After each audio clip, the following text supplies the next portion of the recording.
Hello, everyone, and welcome to another episode of Underneath the Hood with Glen and Dave. I'm Dave Martin. I'm the owner of Martin's Auto Repair down in Central Phoenix. And I'm Glenn Hayward, the proud owner of Goodworks Auto Repair in sunny Tempe, Arizona. And we are here changing the perception of the auto repair industry by going behind the scenes and under the hood. In these podcasts, we're going to discuss the good, the bad, and the ugly of owning a small business in the auto repair industry from an insider's point of view. So let's get started. David. What's going on? Hey, man. Welcome to another podcast, Dave. Absolutely. How's everything going? Good? You're welcome every episode. I'm welcome every episode. Well, there's times I have my doubts, but, Hey, you don't want to do this by yourself. You'd be bored. I don't. And no one would want to hear me jabbering for, 20, 30 minutes. Back in the end of 2023, Consumer Reports put out a most reliable vehicle list. I know. And when... What do you think about that? When it hit my computer, I wasn't surprised at what I saw because we service almost every one of these vehicles on the list. And there's a list of 30 of the best and worst vehicles to own and buy, and it has to do with their reliability, it has to do with their fuel economy, it has to do with how many times they have get recalls. They're just, some of them are just POSs. Well, in some of them, the thing of it is I think they rated off of what it costs to maintain that vehicle. That's the big thing, for the consumer. I mean, people out there on a budget. The thing of it is you don't want to buy a vehicle that is more higher maintenance or more expensive, I guess is the word I should be using, more expensive to maintain. Yeah. And to be honest, when I looked down the list, some of them I was not surprised at all because I drive some of those most reliable vehicles myself, and I've owned them for many, many years, and I'll continue to buy those brands because of their reliability factor.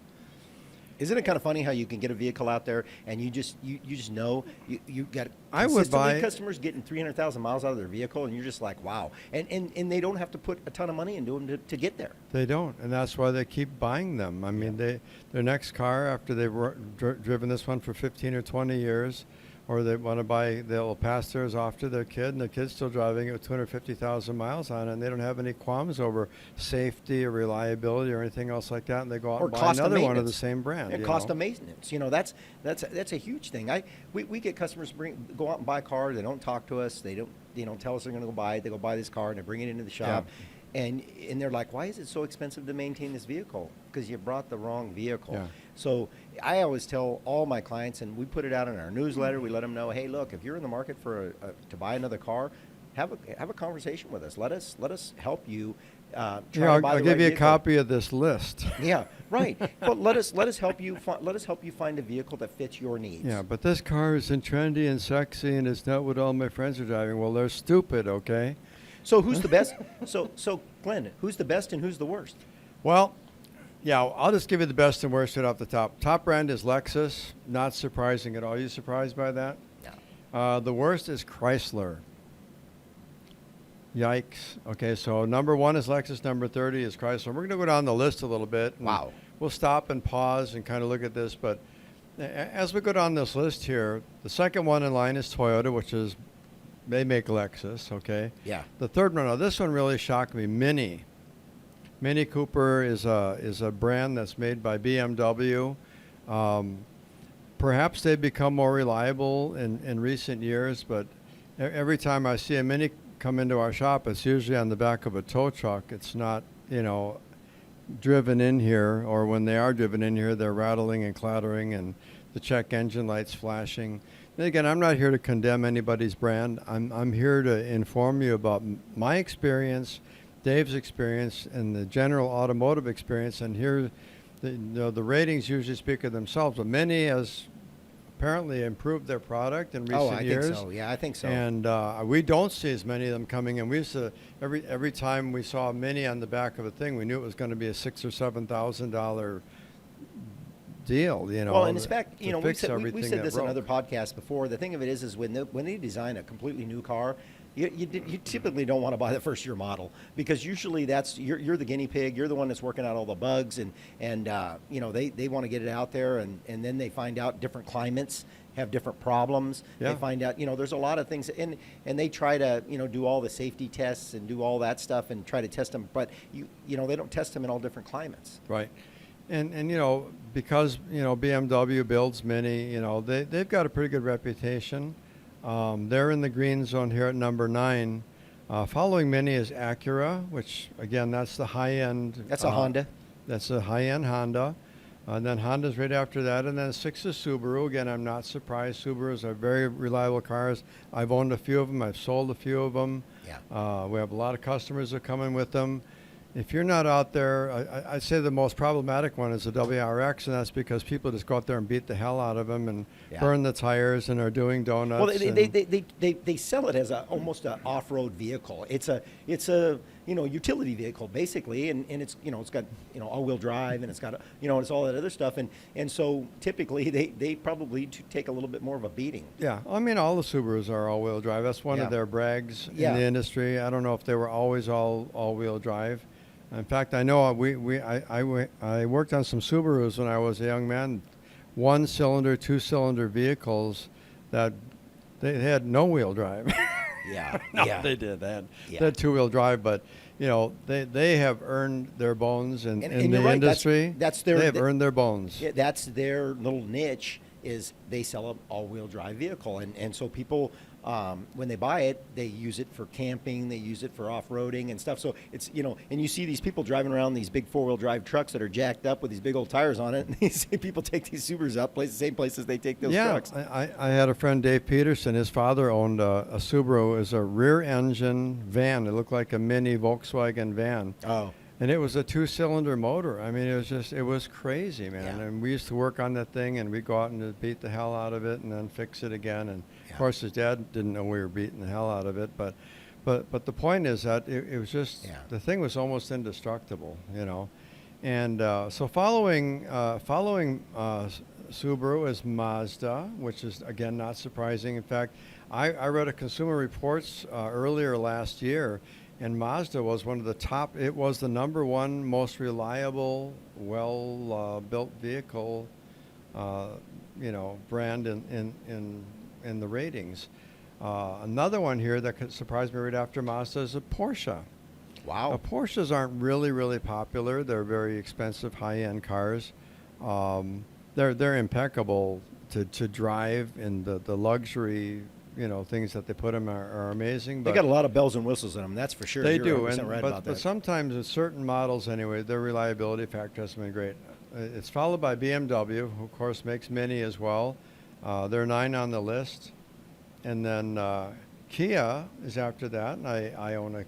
Do you remember when Kia first came out? They were like 100,000 mile throwaway cars. Boy. And boy, I'll tell you what, they have. I don't even know if they made it to. I don't know if they made it to 100,000. Well, they had a 100,000 mile warranty on them. Remember? They did, but most of them. 10 years, 100,000 mile warranty. But they have really upped their game. My daughter drives a Kia, and literally, they're really well built cars. Yeah, and Kia and Hyundai are made by the same company. Donga is the mother company of both those vehicles. And if you look at their models, I mean, the drivetrains are all the same. Sometimes the body style is a little bit different between one or the other, and of course.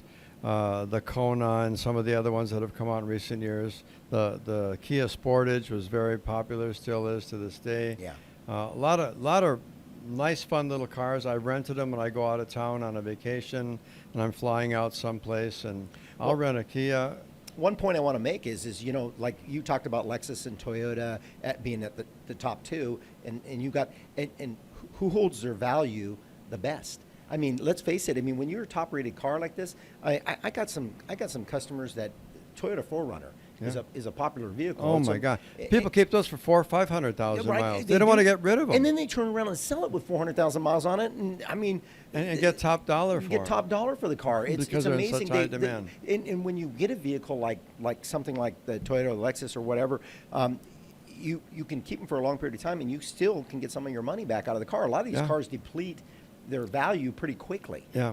I've got a 2007 GS 350 all-wheel drive, which is kind of rare, a Lexus, and I love that car. Yeah. And I know I can take it anywhere with the all-wheel drive, even, you know, in snow country up north and stuff like that, and I'm not going to get stuck And they're somewhere. reasonably cheap to maintain. They're Yes. not. They're reasonable to maintain. Yeah. It doesn't cost you a fortune. The It's fluids and filters Right. and tires for the most part, and right, and occasionally brakes. And you a lot know. of the parts you don't have to go to the dealership. You can get the OE part. Yes, because they're so popular. They're so popular. The manufacturer that makes that part for Toyota, you can get it. You can basically get the OE part aftermarket. Yes, exactly.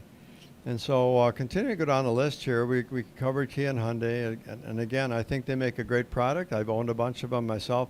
Hyundai's actually under Kia. Kia's got a rating of, 61% on the chart here. And Hyundai drops to 54, which is a little surprising being that they're both made by the same company Yeah. and everything else like that. But, ratings are ratings. I don't know if the Kias are more popular than the Hyundais. And that could be too. Yeah, it could be that they just sell more of them. And then the next one, and this is the top vehicle for GM is Buick. So Buick has a much better rating than the rest of the GM line because you're going to see their number 12. And as we go down the list, you're going to find that the Chevrolet and the GMC and stuff like that have a much lower rating. You made it funny about the Buick. You know what? Back in when my dad was, when I was younger in this business, and my dad was, Buick was like one of the most popular cars. Even you go to Sun City, people are driving Buicks. Still, these people swear by those vehicles. Yeah.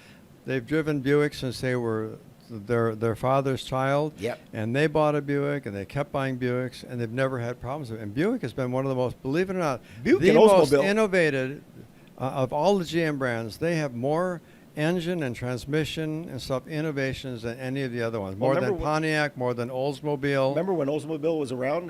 You look at everybody. It was either Oldsmobile or Buick that my dad's generation bought. That's what they bought those vehicles. But Buick was the first vehicle to supercharge and turbocharge vehicles for the consumer. And also they built, in 1966, they built the first all-aluminum V6 motor.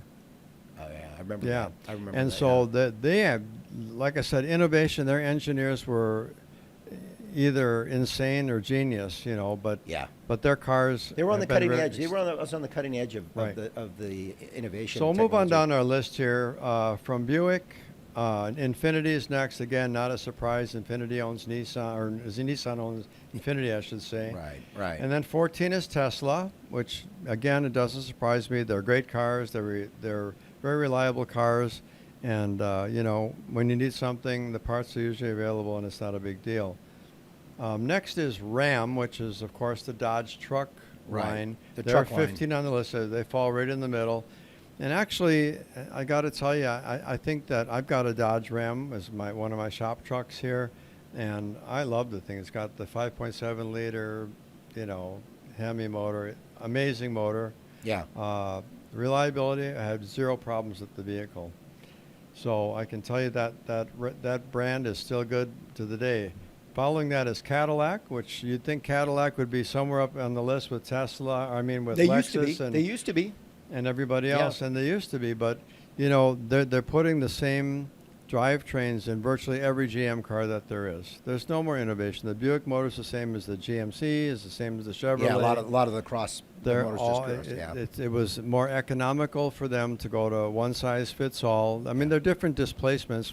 There's a 4.8 and a 5.3 and a 6.0 and a 6.6, but they're interchanged. The same exact motor goes into the drive a variety of different vehicles. The drivetrains are real similar. It's just a matter of the bells and whistles in the car and Right. and also the body design. Yeah, and Cadillac probably has a lot more bells and whistles that have problems, and so it brought Yeah. the rating down. Under Cadillac is Nissan.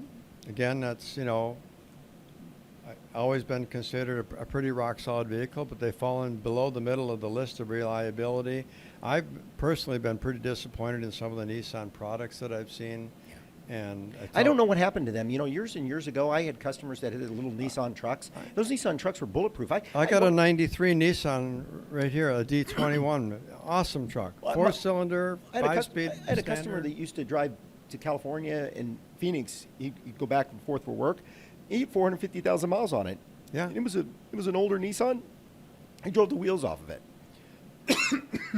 Well, somehow, though, they decided somewhere along the way to try to cheapen their brand, to try to compete maybe with Kia and Hyundai and some of the other brands that were outselling them, and Yeah. mostly on a price. I think it was a price point deal.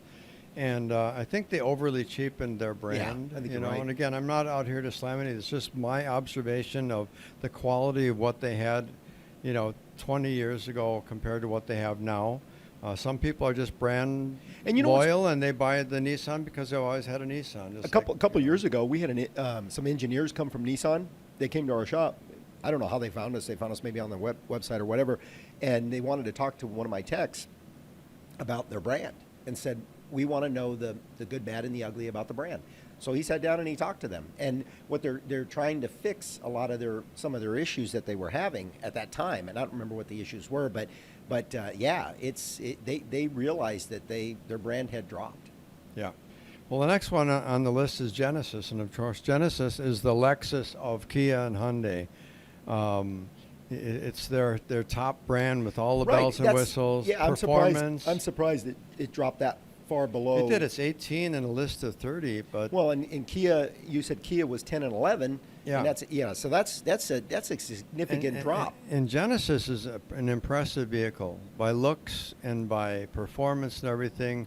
They're right up there as far as I'm concerned with Lexus. They're a good-looking vehicle, no doubt. And Infiniti. The problem is, I think they went too far too fast. Okay. And I think a lot of their stuff, they got a lot of recalls and problems because they just, when you don't take your time and you're building a quality product, they wanted to be in the race. They wanted to be in the competition, but they didn't put enough detail into making sure that all of their components and everything were reliable. We've had a bunch of Genesis customers come in here with problems that shouldn't happen on a luxury vehicle, and I think they just try to do too much too fast. It's back when they design a vehicle, you want to wait. You want to wait a little bit because they'll eventually work out the bugs, and they'll climb up the list. They'll eventually work it out because I think they're a good company. Yeah.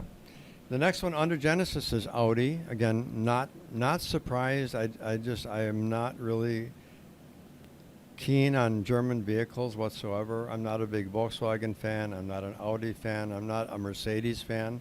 And in a minute, you're going to find something that's really going to surprise you. As we go down the list, under Audi is Chevrolet.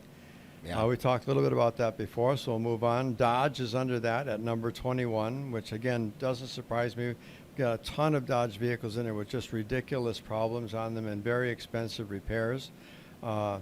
This is another one that shocked me pretty bad. Ford is 22 on this list. Ford and Lincoln's what? And Lincoln is under that at 23. Yeah, that shocked me. That really did shock me. I'm like, what the hell? I mean, that is the most prestigious vehicle that Ford Motor Company builds is Lincoln. Yeah. And again, I think they've cheapened their brand in many ways. The big Continentals and stuff that they used to have, everything is reduced down, 4 and 6 cylinder motors. I just think that their technology is the same as Ford's, and you can see that Ford is only one step ahead of them. As far as that goes, but the expectation of a Lincoln is luxury, amazing, good driving cars. I mean, yeah. I mean, they used to. My dad owned.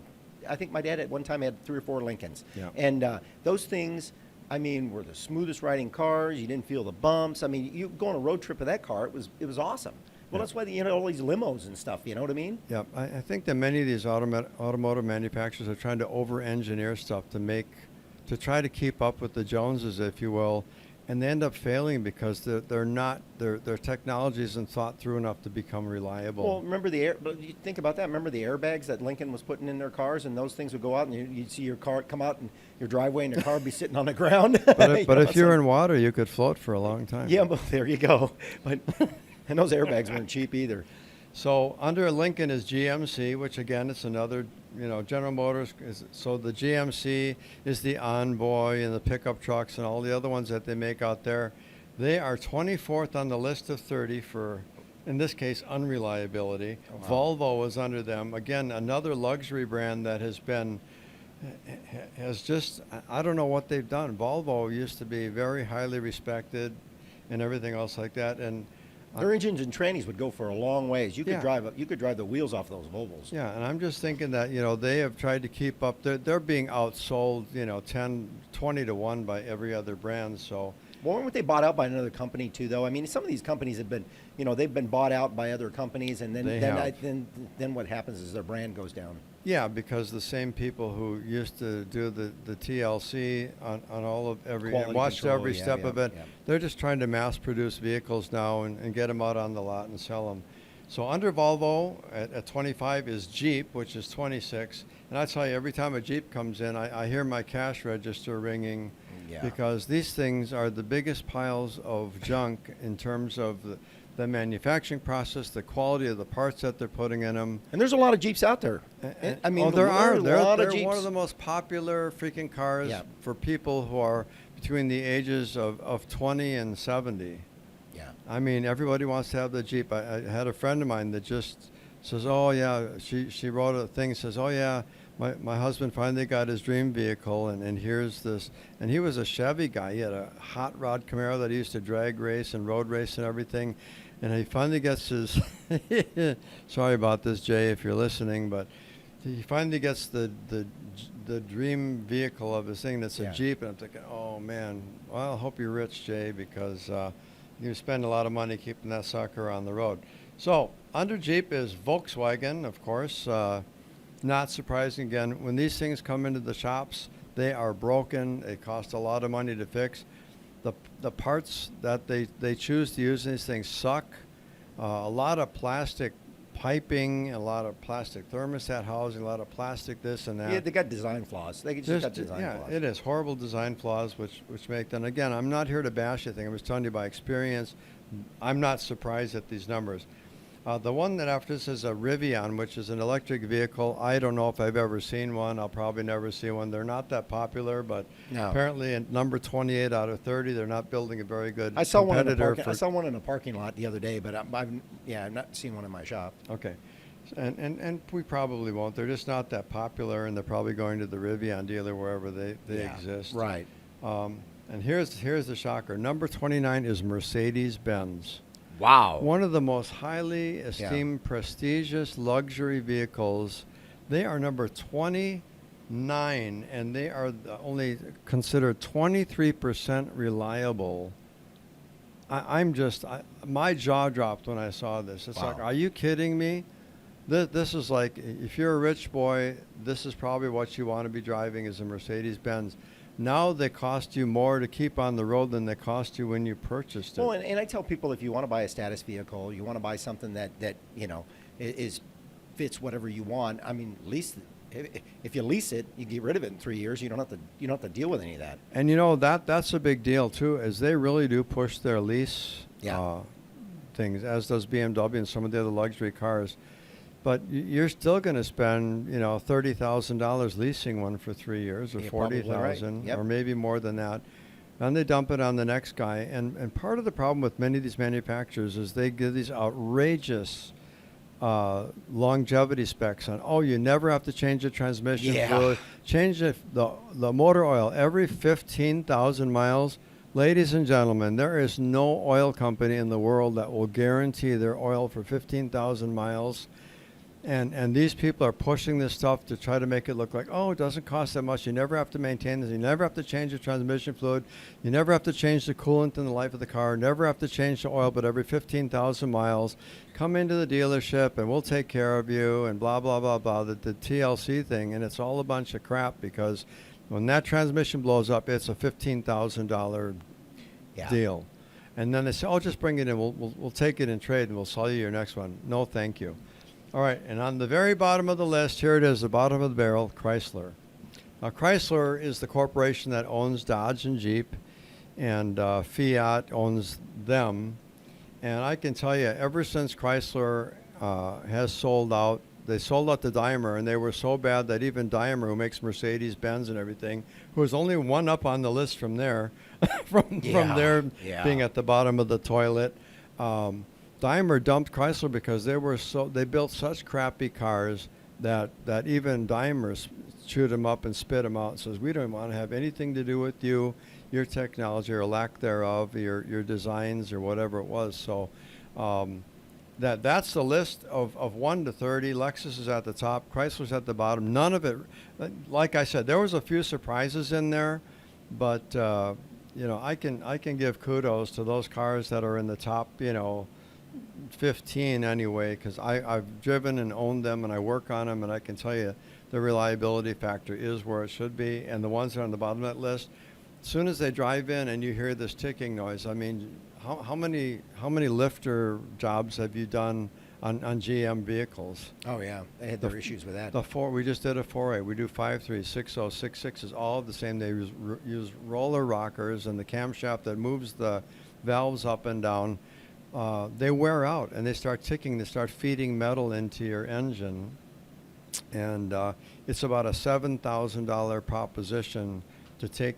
The cylinder heads have to come out. It is a huge job. It's a 22-hour job to do those things, and so we're talking about a lot of money. Well, and you brought up a really good point, and the consumers out there, let us be a resource for you. We can tell you what these cars are coming in for, what kind of things we're seeing, what kind of problems they're having, what kind of recalls they have, what kind of issues the vehicle has, and to be perfectly honest, Glenn, is that, I mean, a lot of these vehicles, even all of these on the list, have had their issues with one thing or another. Yes. It's just, but we can kind of mitigate that a little bit and help you get a vehicle that has the least amount of problems and has one of the best ratings. Right. And fits your needs too, because if you got 6 kids, well, you're going to have to get a bigger vehicle. It's just the way it is, you know. And so whatever your driving habits are, whatever your family needs are, we want to make sure that we fit all those needs, but we also want to make sure that vehicle isn't in our shop every week,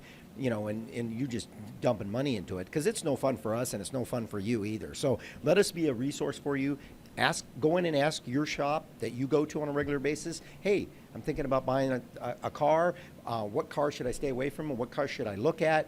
And just really get a pre-purchase inspection. That is huge. There you go.